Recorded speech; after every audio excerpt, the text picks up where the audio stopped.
Hello and welcome to What the Flick Reviews, The Walking Dead.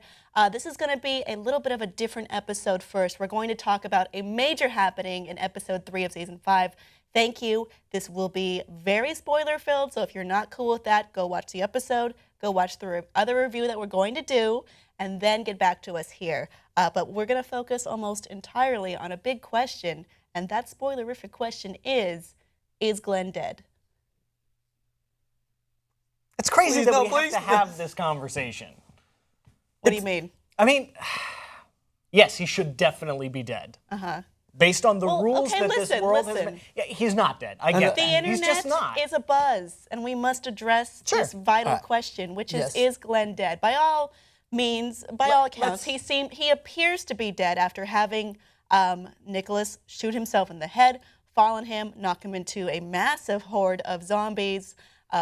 Walkers, and blood and guts, what have you. But there are some clues, contextual or otherwise, that indicate maybe he's okay. I have one. Yes, Francis. I have a point from an anatomy standpoint, as I tweeted out, that according to the way the camera was shot, and by the way, Nicholas cemented himself as the worst human being ever, once again. He never redeemed himself. No, he got somewhat back to, but anyway. Which I love. Yes. I love how they built up this whole story arc for Nicholas to like be brave and get over it, and Glenn was helping him to be a better, stronger person, and it didn't work at all. Yeah. And I think it would be super brave for Glenn to be dead in a relatively pointless fashion. Oh no, he should be dead in a pointless fashion. But I think that's really strong writing, and I think the writers are going to back their way out of it. Yeah, so I think so. And so as I was talking about, from an anatomy standpoint, from the way the camera was shot, it seemed like Glenn was being attacked from a very high up area around his chest. And yes, I did Google just to make sure the intestines were. The large intestines, the large intestines are at the bottom. Where are the sausages that you pull out of the sausages are at the bottom half, and they seem to be pulled out. Now, watching it back several times, the way that they both fell, it well and truly could be Glenn who was getting torn apart. But from what I understand in the amount of scenarios that Glenn has pulled himself out of in the past, it seems like Nicholas has fallen on top of him, and you can't really see where his head is because he just so happened to blow it off. And it's his lower torso is on top of Glenn, and he's getting his intestines ripped out. Now, how Glenn still gets out from that, it would be very questionable for the writing, because just to say that even if they are attacking Nicholas, his arms are still there unless he's completely trapped underneath. He's not like fully protected from what we've seen, so he should still be dead. But as we've seen before, they like to pull off the most unimaginable situations, and I'm sure it would keep all the Glenn fanboys happy and walk them off the edge.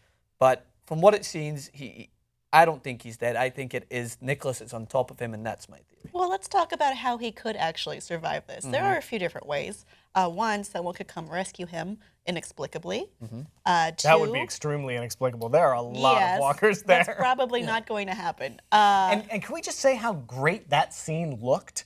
Like, there were a lot of really good-looking walkers in that. I feel as though usually they sort of like stay far away from like the really detailed makeup, but I think they brought their A game for that particular scene. They looked petrifying. If I was Nicholas, I would have shot myself. Another way that could survive, which would be a callback to Glenn's earlier times, if we're following the dumbass train, which he did say to Rick, and we can use it as an excuse later, but that's a different plot point. He could cover himself in guts, as he's done before, and maybe masquerade. I had read that there was a dumpster that he could clearly crawl under and hide under for a little bit at least, after he's shrouded in the stink of guts. Yeah. The only way that I think that if there is somewhat feasible is that someone helps him. Or something is there to attract the walkers away. Because even if he does move, anything that's moving underneath, like the Nicholas is going to be eaten anyway. Like, so if he starts to move or try to get under a dumpster, the only way he could do it is by, as you mentioned, somehow being so covered in all the blood and guts that he just kind of falls victim, plays dead, and lies there for enough. It still is not feasible for me. I am able to contemplate that Glenn might have moved on, but for the fans out there who struggle with the concept, people are having a hard time accepting this. Yes, it is. Not quite so easy as you. And so there's a lot of dissection into what's going on. So let's talk about some out-of-context reasons why maybe he's survived. One that I've read that I haven't seen in person is that on The Talking Dead, he was not mentioned in the In Memoriam clip. and nor was he there. Nor was the actor there, which is customary after a major character is killed off. So big red flags. But this could be, as you just mentioned, a very brave move from them to keep fans anticipating that something might twist, and then just be like, no. Yeah, I think, honestly, and I that think would be the right move, I think, from the because they had Michonne talking about, like, have you ever been covered in so much blood you don't know what's yours, and Walker's and your friends. They had that little moment to kind of write themselves out. They have, you know, enough visual clues to make you think that it's possible in terms of unusual camera angles that they normally wouldn't use to obscure. Plus, they have that moment where he goes down on bended knee and looks at the watch, calls Rick a dumbass, saying, oh, look, we are wrapping Glenn up nicely in a parallel way that we can kill him off now.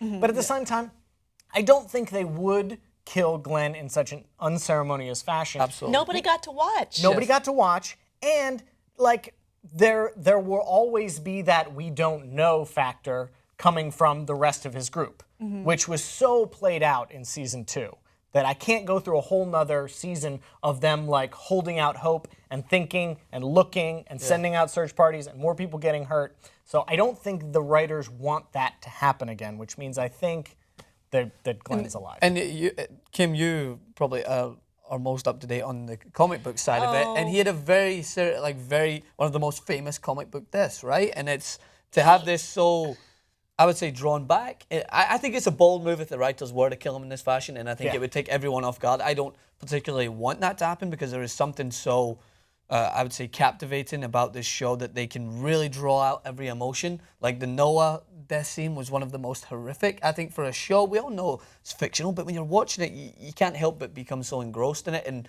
the way that Glenn had to watch his friend be torn apart. I think that it's a disturbing factor of the show, but you want to watch to see that someone actually appreciates what Glenn has done and has seen him be taken on, and so that they can pass it on and they don't have to do this ridiculous thing of going back and searching for him and wasting episodes where they could just be moving on. So when you add all those things up, there's two sides of it. He definitely has a chance of not being dead, but at the same time, it could be a really bold and harsh move from the writers. On the note of the comic books, I want to say I am not up to date with the comic books now, and I'm purposely doing it because I enjoy the show more this way. Nice. 2, Glenn dies differently. Way differently. Way differently in the books. 3, the books and the shows have diverged significantly that you really can't count on the books to be your Bible for where the show is going to go anymore. So there's that. There's also the fact that Scott Gimple did say on the record that Stephen Yoon, Glenn, will be back in some form, in some way, later this season, be it a flashback, be it in life, be it in a vision. I don't know how, but he said he's not done yet. So that's probably why we haven't seen whatever we need to be seeing on The Talking Dead. There are some other contextual clues. I think this clip is going a little bit long. So why don't we wrap it up? We will talk to you in the full review, which will hopefully be as spoiler-free as possible. Please join Tim, the Fonz, and myself there real soon. Hey.